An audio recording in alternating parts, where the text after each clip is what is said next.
So Sri Chaitanya Charitamrita Adi Lila, chapter 10, texts 33 to 35. And we're talking about the various branches of Lord Chaitanya's tree. The 11th branch, the younger brother of Damodar Pandit, was known as Sankar Pandit. He was celebrated as the shoes of the Lord. It is mentioned in the Chaitanya Bhagavat, the next verse. Sadashiva Pandit, the 12th branch, was always anxious to serve the lotus feet of the Lord. It was his good fortune that when Lord Nityananda came to Navadvip, he resided at his house. Purport. It is mentioned in the Chaitanya Bhagavat, Antya Lila, chapter 9, that Sadashiva Pandit was a pure devotee and that Nityananda Prabhu resided at his house. Text 35. The 13th branch was Prajumna Brahmachari. Since he was a worshipper of Lord Nrsingadev, Sri Chaitanya Mahaprabhu changed his name to Nrsingananda Brahmachari. Purport. Prajumna Brahmachari is described in the Antya Lila, 2nd chapter of Sri Chaitanya Charitamrita. He was a great devotee of Lord Chaitanya, who changed his name to Nrsingananda. While coming from the house of Raghava Pandit at Panihati to the house of Shivananda, Lord Chaitanya Mahaprabhu appeared in the heart of Nrsingananda Brahmachari. To acknowledge this, Nrsingananda Brahmachari used to accept as eatables the foodstuffs of 3 deities, namely Jagannath, Nrsingadev, and Lord Chaitanya Mahaprabhu. This is stated in the Chaitanya Charitamrita Antya Lila, 2nd chapter, verses 48 through 78. Upon receiving information that Lord Chaitanya Mahaprabhu was proceeding towards Vrindavan from Kulia, Nrsingananda absorbed himself in meditation and by his his mental activities, constructed a very nice road from Kulia to Vrindavan. All of a sudden, however, he broke his meditation and told the other devotees that this time Lord Chaitanya Mahaprabhu would not go to Vrindavan, but only as far as the place known as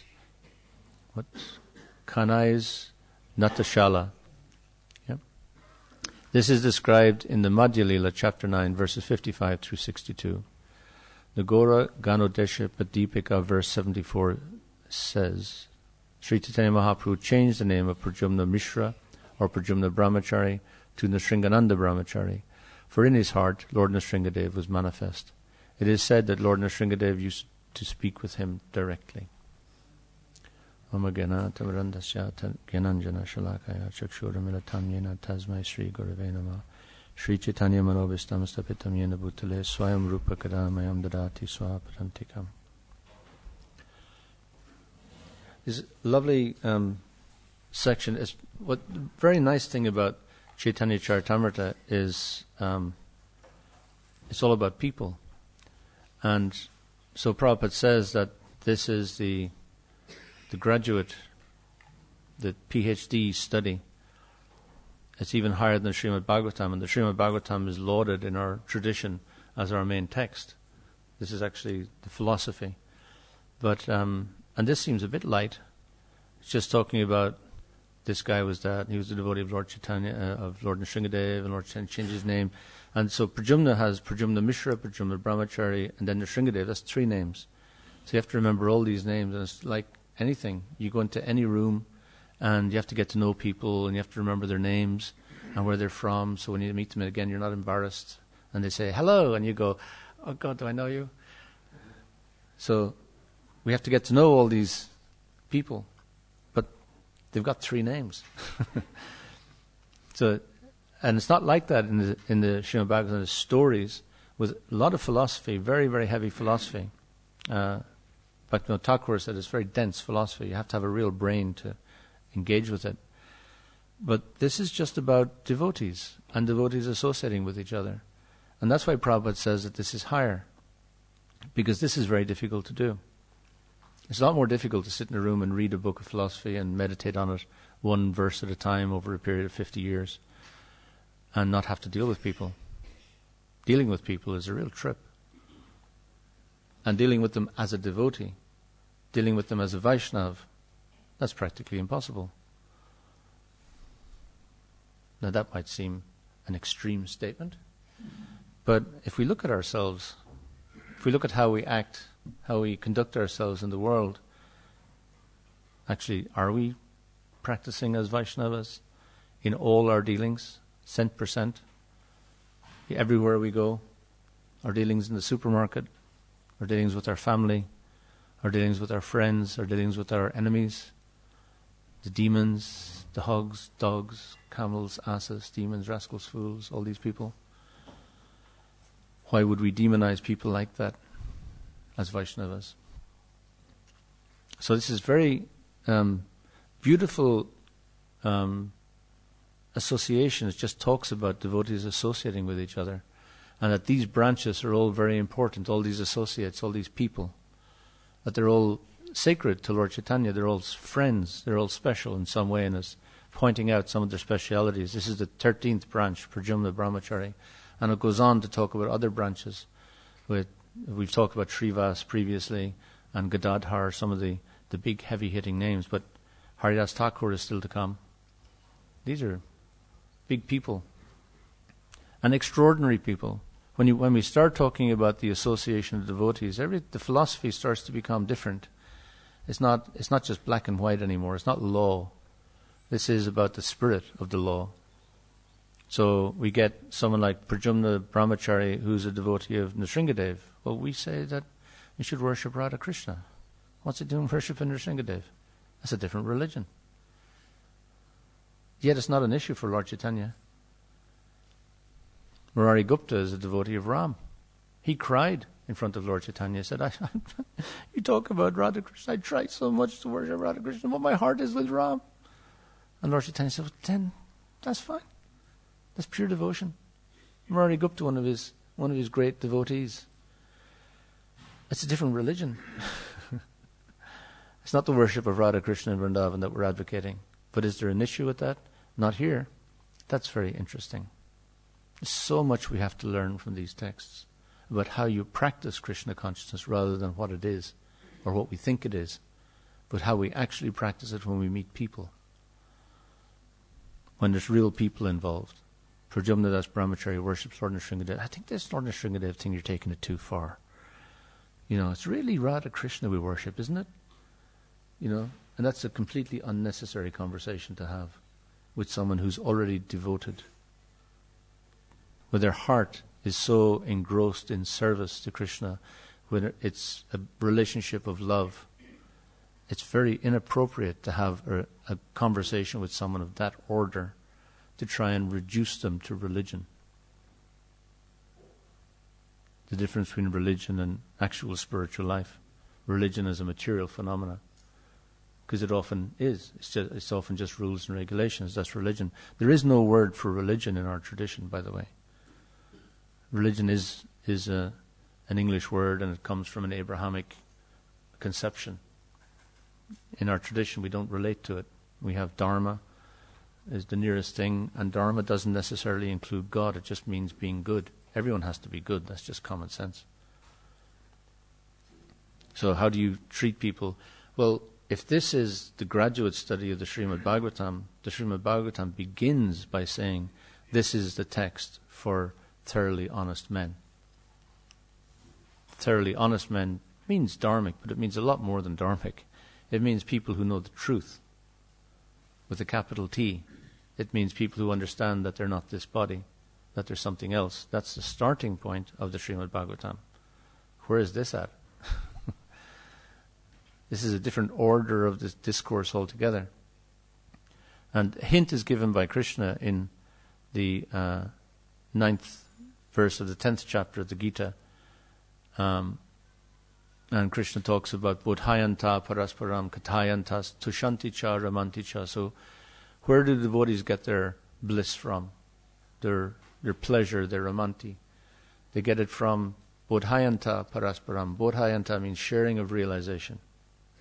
Gatherings like this where we discuss together. We hear some devotee talking about what they understand. And it's all our individual understanding of the text. And kathayantas, we discuss pastimes of Prabhupada, of Krishna, of devotees, wonderful, inspiring stories of spiritual life. And by sharing these things, that's where we get our satisfaction from. That's the order of engagement of these devotees in Chaitanya Charitamrita. They have taste for this. This is what they really like to do. This is what they hanker for. They hanker for the association of devotees.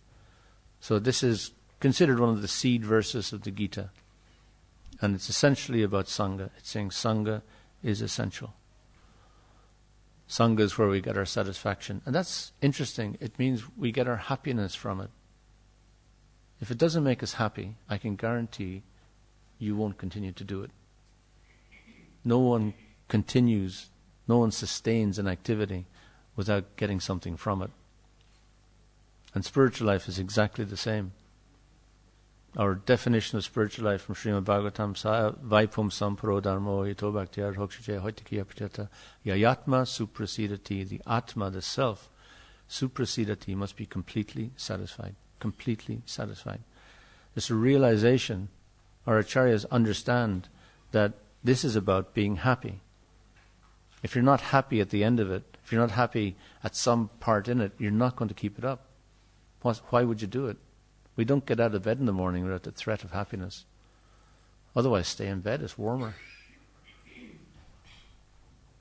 We have to be totally honest about who we are if we want to be devotees. Who are we? We want to be happy. And that's religiously, in our mind, that's kind of, you don't admit that to anyone. What do you want? Oh, world peace and ending of poverty. Peace to all men and women. You know, that's our mood. We want to seem pious. But we want to be happy. You ask any child what they want. Happy. You want sweets? Yes. You know, what are the means of happiness? Very simple for kids. But sweets is only for happiness, satisfaction. We want it.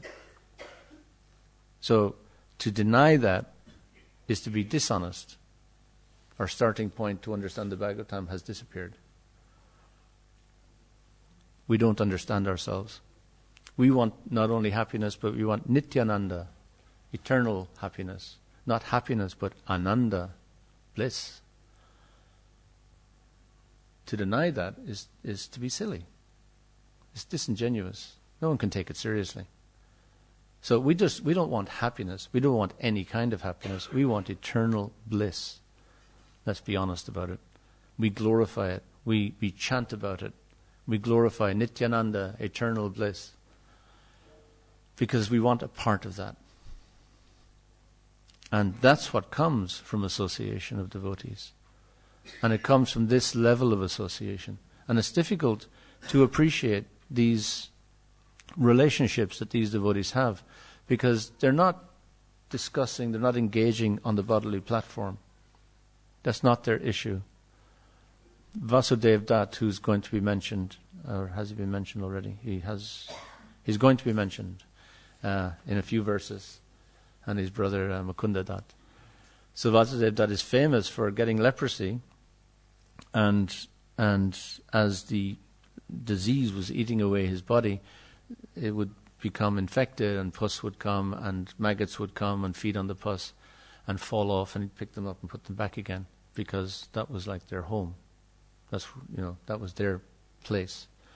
That's fairly detached now when you think of it. All things considered.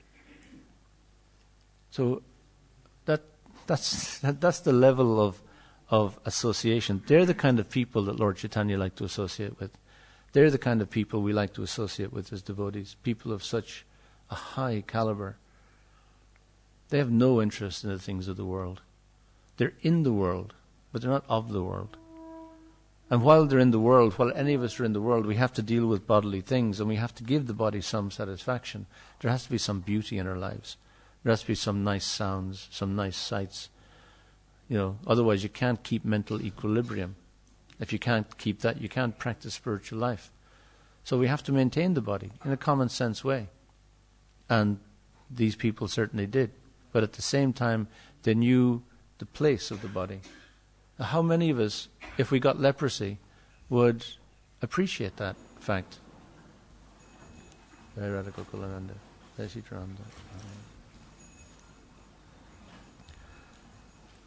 How many of us, if a difficulty like that came in our lives, we were told that we had cancer, or that we had some other disease that was degenerative.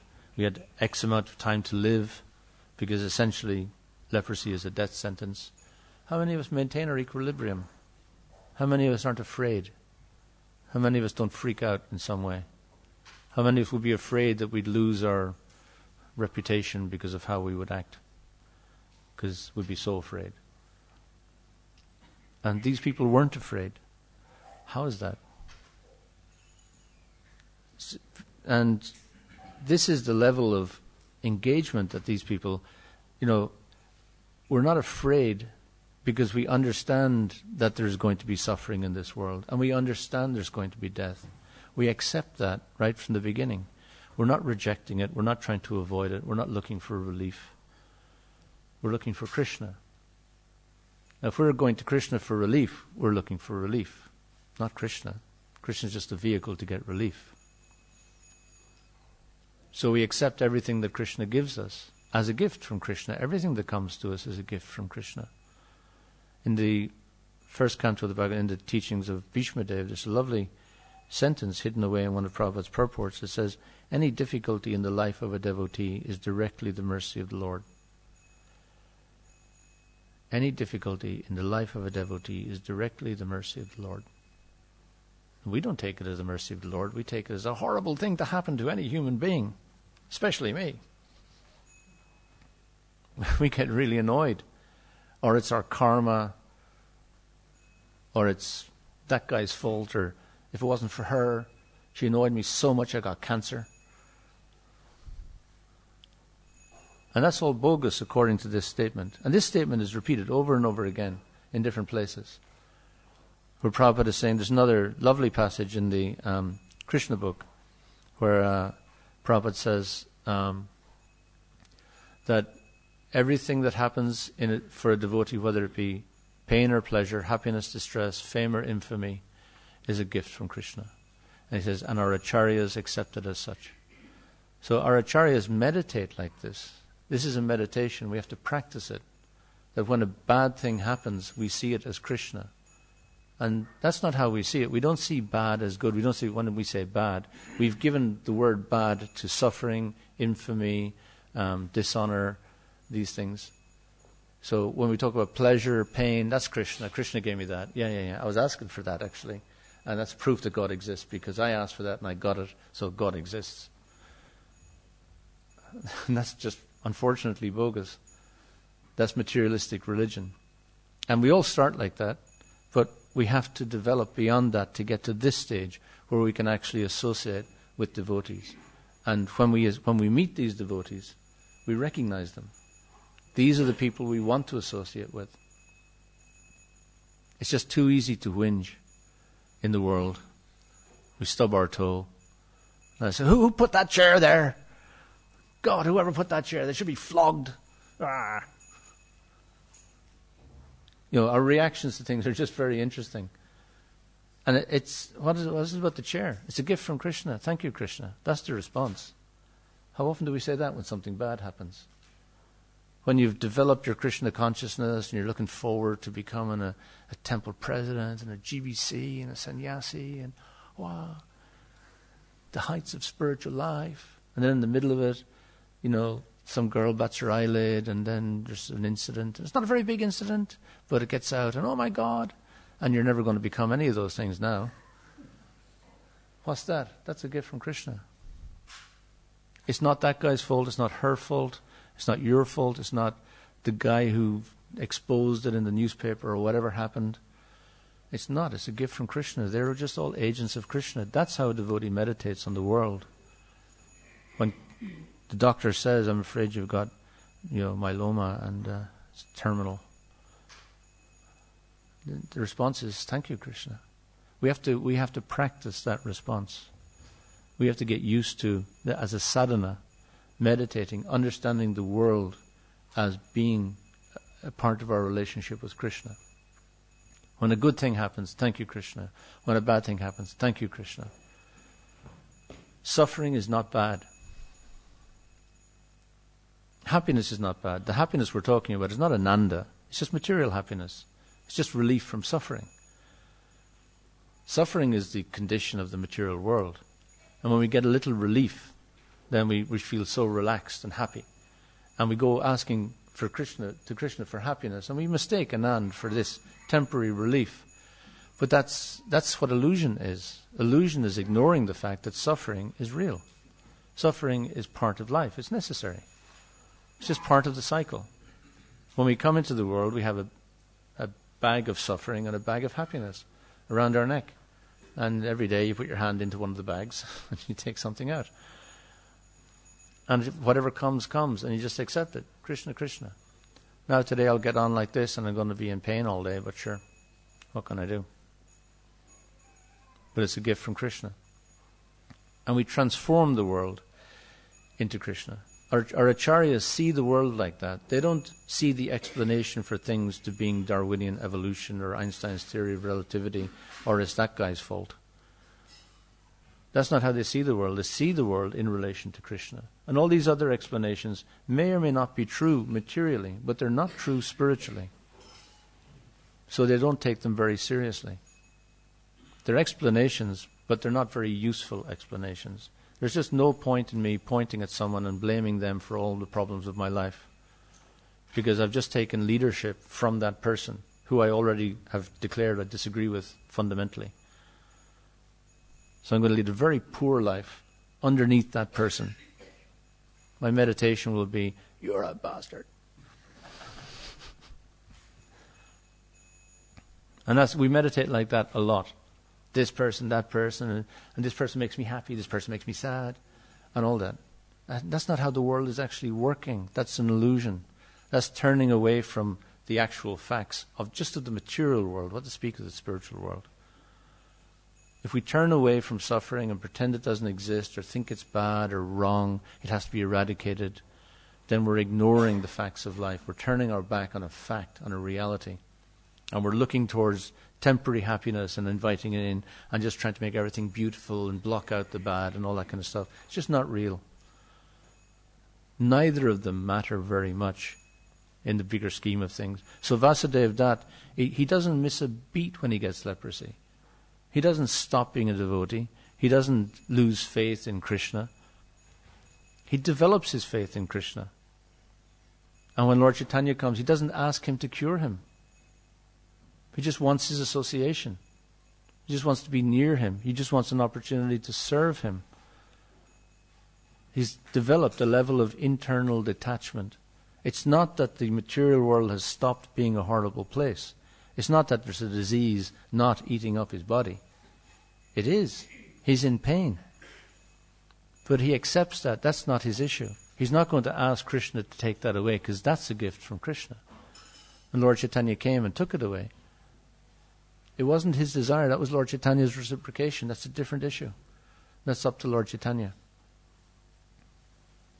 So that's a very high level, we could say, of consciousness, but it's eminently achievable if we meditate like this, if we practice it.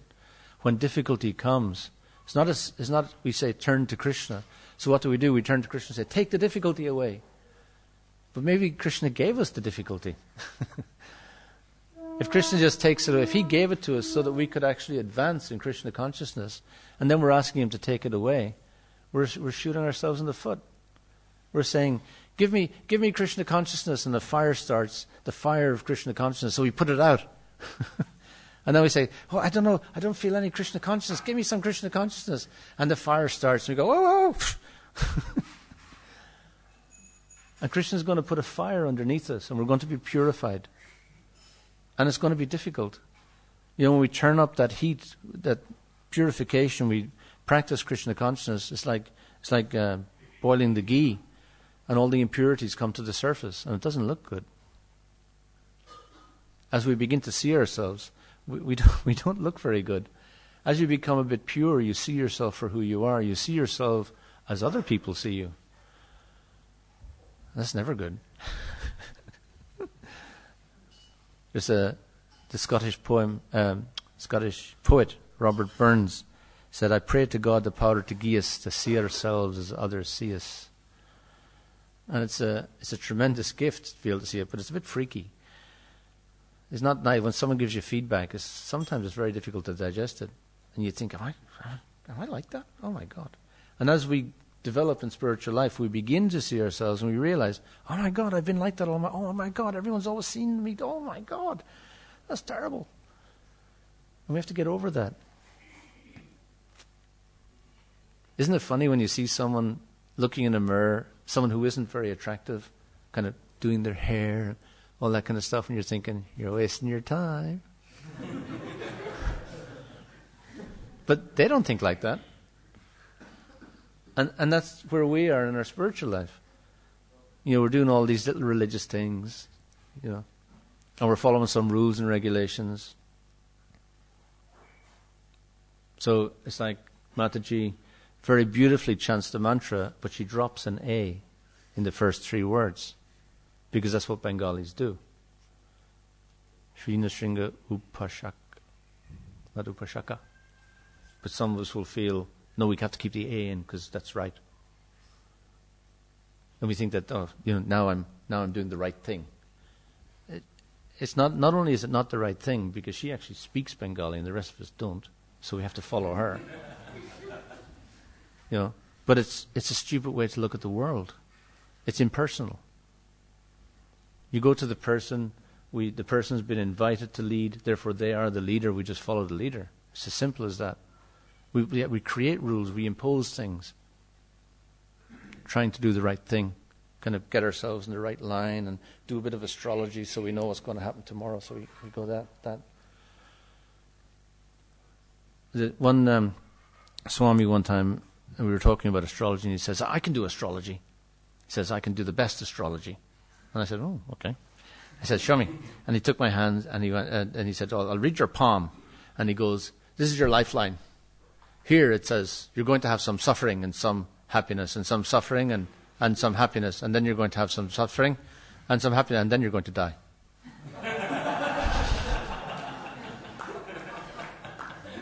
And that's about it. That's astrology. That's palmistry. You got it.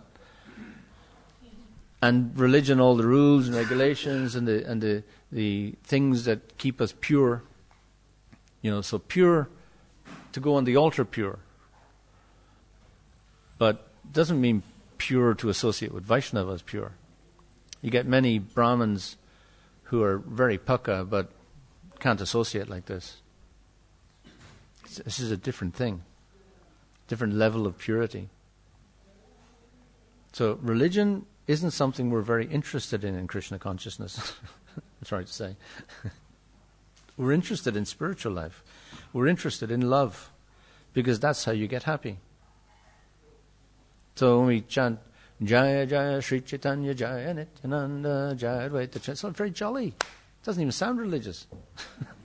It's too jolly. What's our liturgy? It's very interesting. We have 2 liturgies, 2 religious processes going on every day. The puja on the altar, which is very religious, very rules and regulations, and Om Bhat Swaham, Govindaya Namaha, Sri Narayana Namaha, and all that. And then this totally spontaneous kirtan thing. So this is not at all spontaneous. This is exactly as they've been doing it for hundreds and hundreds of years. But this other thing is someone standing and someone starts singing. No one asked them. It's just someone just starts singing. And then this whole thing starts, and it's spontaneous, just comes out of the heart of all the devotees. So 2 completely different religious processes going on at exactly the same time. Very interesting. And we don't take that one too seriously. We take the deities seriously, so we want to worship them as nicely as possible. So we follow all these rules and regulations to make sure everything's okay. We don't enter the room without announcing ourselves, and we have that kind of respect. But in terms of the real worship of Krishna, it's kirtan is our religion. It's a spontaneous outpouring of love. That's what kirtan is. It's a heart-to-heart exchange. It's not, there's no rules and regulations. Nam namakari bahuda nijasara vishaktis. This energy is not dependent on rules and regulations. It comes from the heart. Lord Chaitanya gave us this ability to worship Krishna without having to worry about religion. But what he wants us to do is act on the platform of the heart. And we can't, if we are truly acting as a devotee, then we can do anything in the world. because the intention is pure. Yet we do everything, and we're not yet fixed up in the heart. And we do it in the name of Krishna, and we get into trouble and get our movement into trouble. So this kind of association that they're talking about here, these people, who are Pradyumna Mishra, Pradyumna Brahmachari, Nrsingananda Brahmachari, whoever, but he's mentioned here for a reason. All these people are mentioned here. They're significant people that we should offer our respect to. We should pray to. We should get their benediction. Pradyumna Mishra is Brahman. So he's a Brahman. Haridas Thakur is a Muslim. There's all kinds of people in here. It's very interesting. There's no caste issue. There's no issue of gradation. Everyone is available to serve Krishna.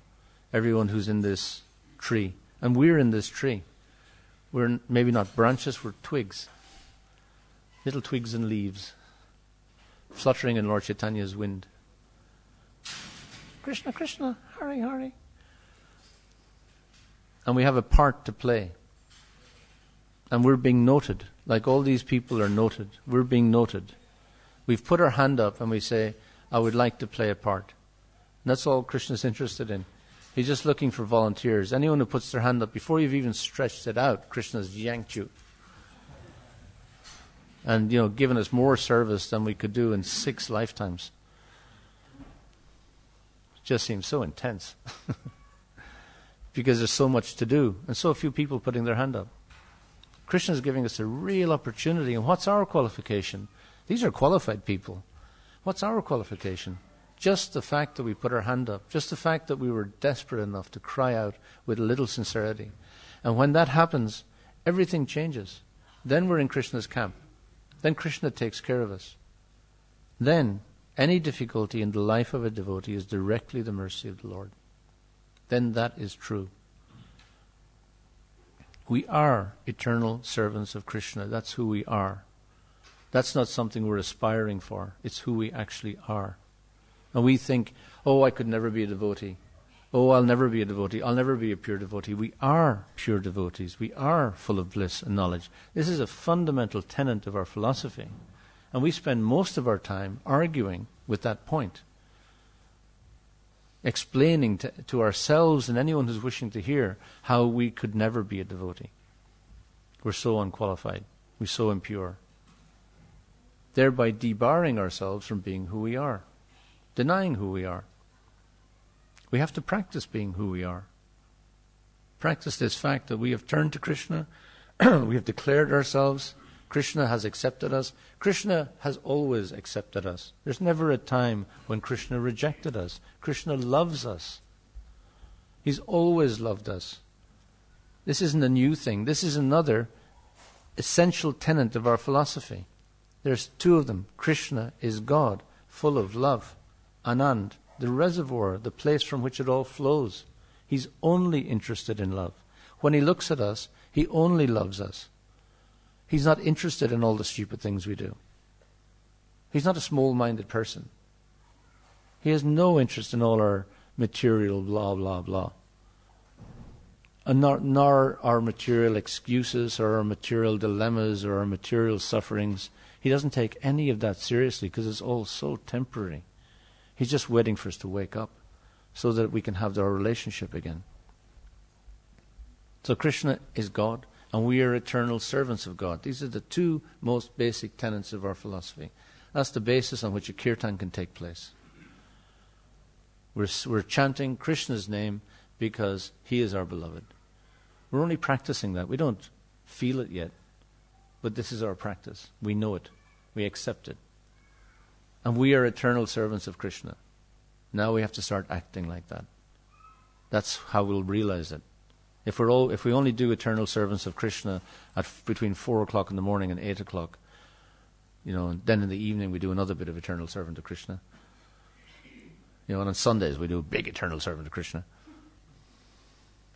That's not the practice of Krishna consciousness. Krishna consciousness means we are always eternal servants of Krishna. Even when we're in Maya, we're eternal servants of Krishna. Sometimes everything gets so much and you just have to watch a movie, eat a bar of chocolate. It's not the essence of our life. We don't take it seriously. We take Krishna seriously. We get on with life. We lead a life of common sense. There has to be a balance. Sometimes you need a bar of chocolate. Why? Because everyone is just on your case. And it's just so bloody dreary. And it's just grey. Have you noticed it's only grey? There's no sun and all that kind of stuff. Sometimes we just get so low and tamasic that it's like... So you choose your Maya. You organize 10% of Maya into your day. Use your common sense.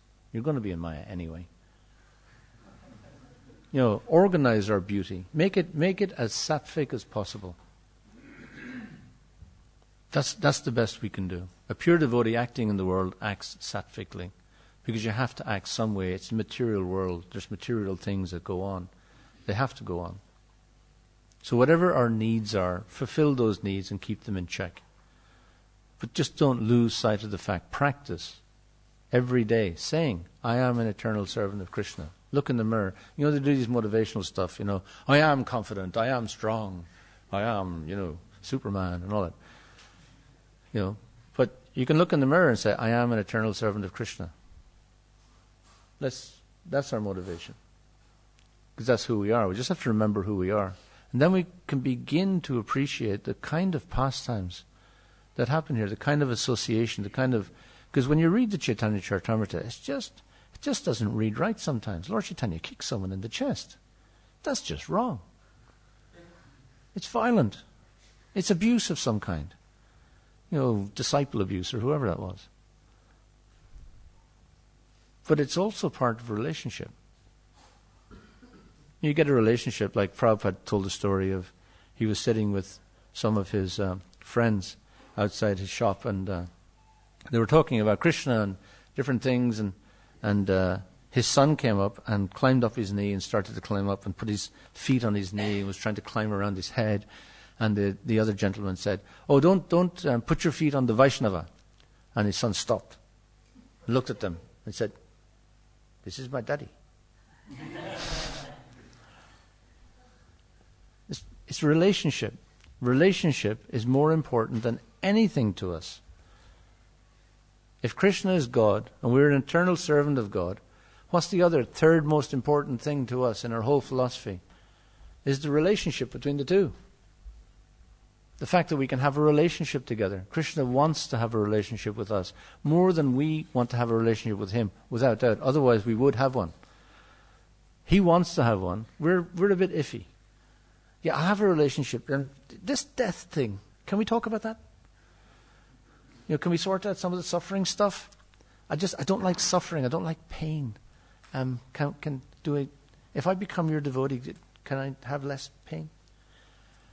And if Krishna doesn't do the deal, maybe we'll go somewhere else. Maybe there's a deal to be done somewhere else.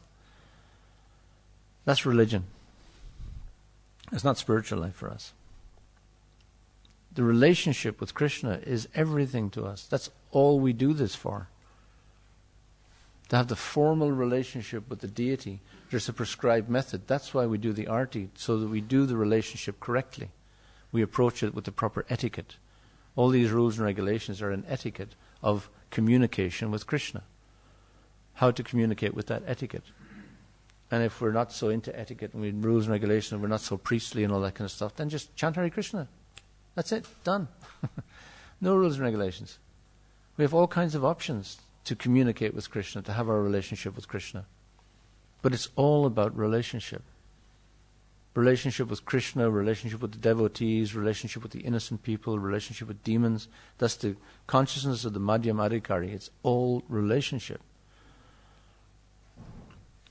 If we're not focusing on what it is to have a relationship, and we can't even have a relationship with the people who stand next to us. We're not even succeeding on that level. What to speak of a relationship with Krishna? That's why this association of Vaishnavas is so important. The association is through our relationship with Krishna. By having a relationship with Krishna, we can have a relationship with the Vaishnavas, with the non-devotees, with anyone. We know who we are, so therefore we know how to relate. If we don't know who we are, we can't relate. We're making it up as we go along. Or someone's written a rule book that if you're a policeman, you relate like this. But who identifies with I am a policeman as my eternal constitutional identity? That's just silly. So to think that I'm a man, that's also silly. I'm going to be a man for 80, 90 years, something like that, if I'm lucky. And then I have no idea what I'm going to be. So to take this seriously isn't going to be a good idea. Take the fact that I'm Irish seriously. I mean, no one else takes it seriously. Why should I take it seriously?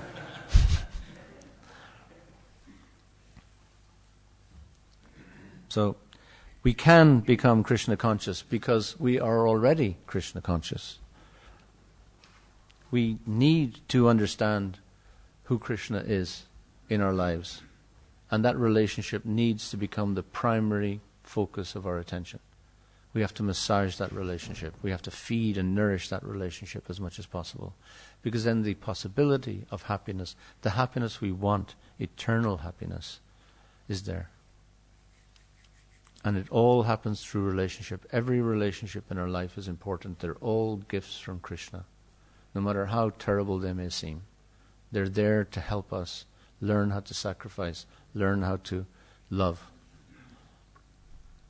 We have to take advantage of each and every one of them and see them as Krishna. And the response to any difficulty, and we have to practice this, is thank you, Krishna. And we may not at all mean it in our mind. We might be going, no, I don't thank you. I don't thank you at all.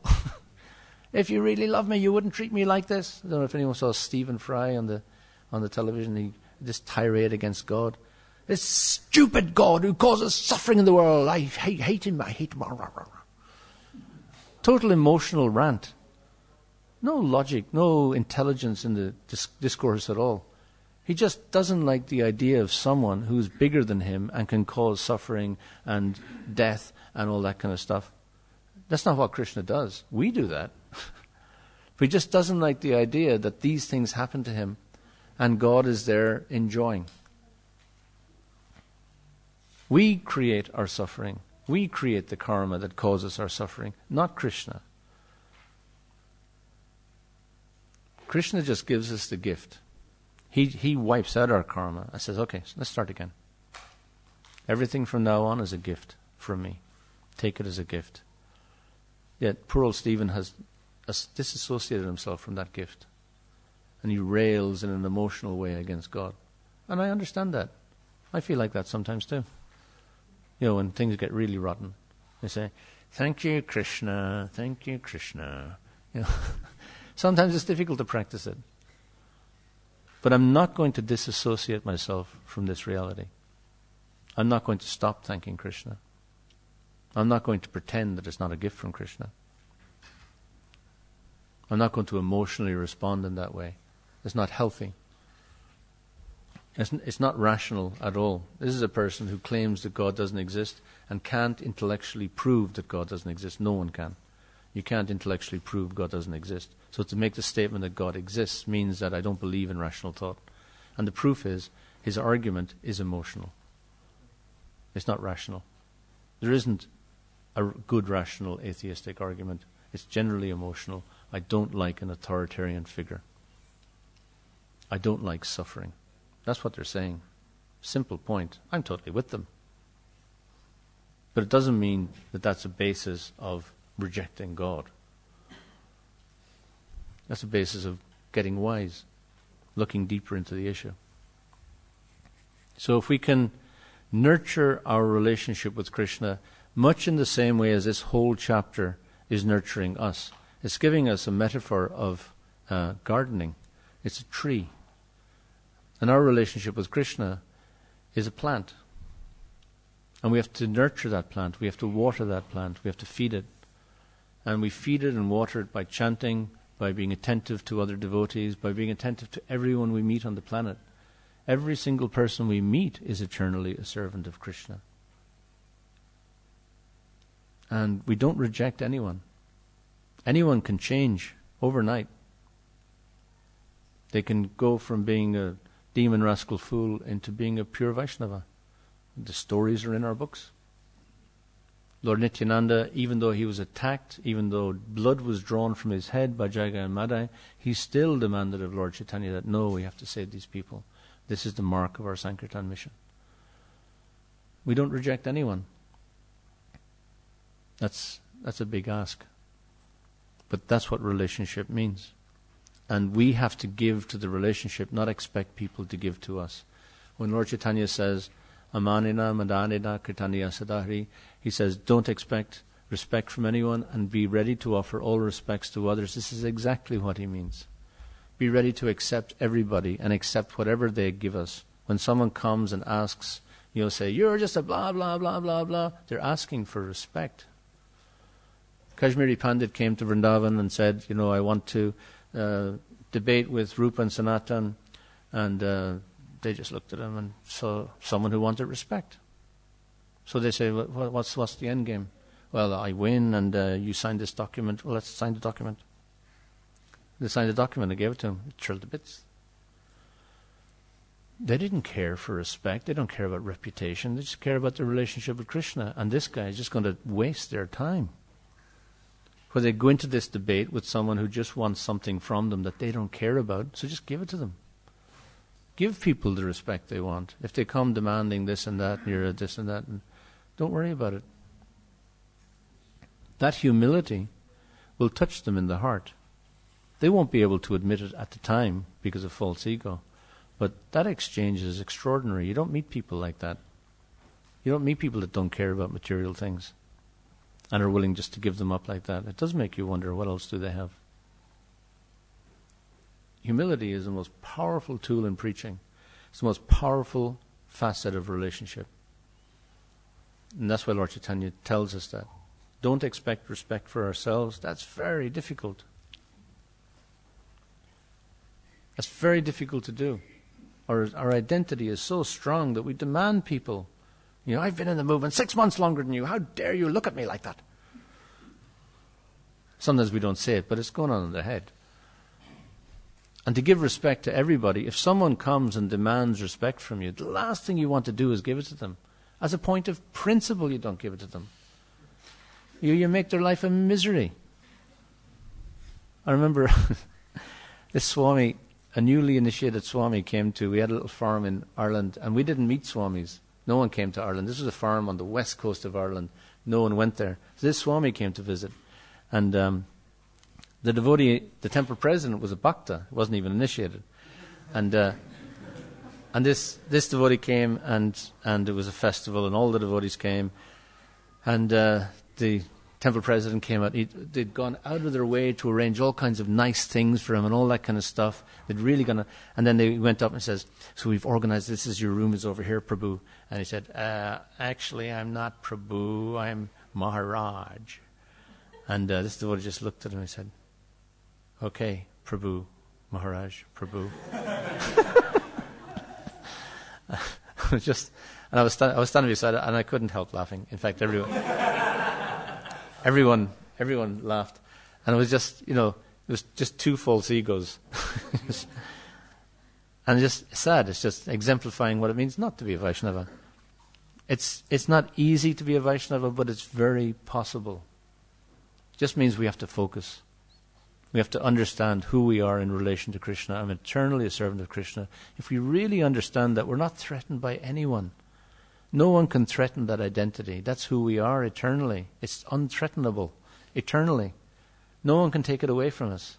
And once we feel comfortable and confident in that, that's where we get our self-esteem from and our self-confidence, from who we are. You can't be self-confident in a self that doesn't exist, or as a phantasmagoria, or as just Maya. We can be self-confident in ourselves. Once that confidence begins to develop, then no one can touch our relationship with Krishna. And anyone who comes who wants anything from us, respect, take it. And we don't expect it for ourselves because we know it's an inconvenience. Getting respect is an inconvenience. So relationship is perfectly possible. And if we have those relationships with Krishna and with the devotees, we can fulfill our role as being a little twig in the tree of Lord Chaitanya's Sankirtan movement. And I wish that upon all of you. Jai. Sri Chaitanya Charitamrita ki.